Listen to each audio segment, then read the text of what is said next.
President Trump will visit Poland Thursday en route to a Group of 20 summit in Hamburg, Germany. The trip is raising concerns in Europe. Here's why. Diplomatic coup. Poland has one of the most right-wing governments in Europe. The ruling Law and Justice Party, PiS, has a broad, anti-liberal agenda that opposition parties, the European Union and others allege is endangering the ex-communist country's young democracy. PiS has sought to limit the ability of the courts to operate independently, crack down on dissenting media and pursue conservative policies on abortion and gay rights. Poland refuses to accept Syrian refugees based on EU quotas. Poland's leadership sees Trump's visit as a diplomatic coup because it indicates tacit approval for its policies, and comes before he meets with leaders of staunch U.S. allies Britain, France, and Germany. Jarosław Kaczynski, the party leader of the PiS, called Trump's visit a success that other allies envy.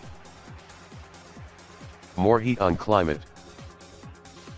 As part of his visit to Warsaw, Trump will meet with President Andrzej Duda and deliver a speech at the Three Seas Conference, a forum convened by Poland for Central European, Baltic and Western Balkan countries to find ways to boost trade and cooperate on infrastructure projects.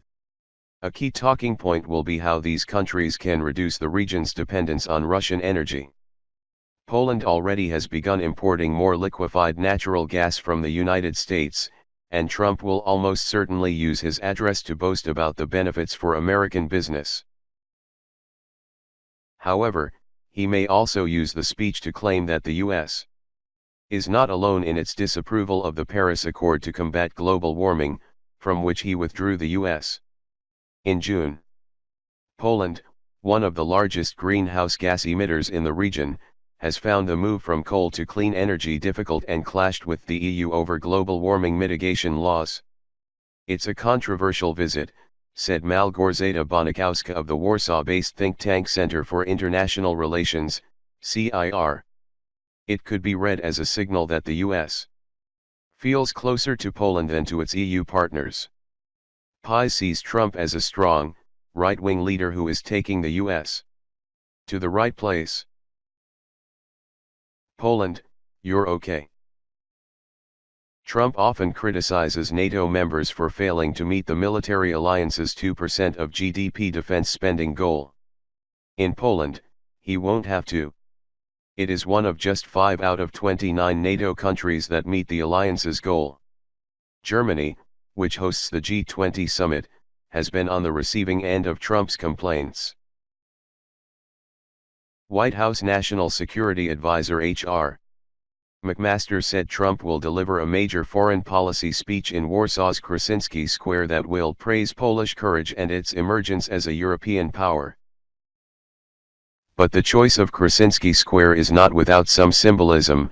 It was at the heart of Poland's 1944 failed uprising against Nazi German occupation, and its choice of location could be interpreted as an attempt by Trump to publicly remind Germany of its dark past. At the same time, Poland hopes the U.S. leader reaffirms a commitment to NATO's doctrine of collective defense if any member is attacked, a pledge Trump would not make in May at a NATO summit in Brussels. Make Poland great again. Bonikowska of the CIS said the Polish government would make sure that large cheering crowds are on hand for Trump's visit and his speech in Krasinski Square, which will be broadcast live on Polish television.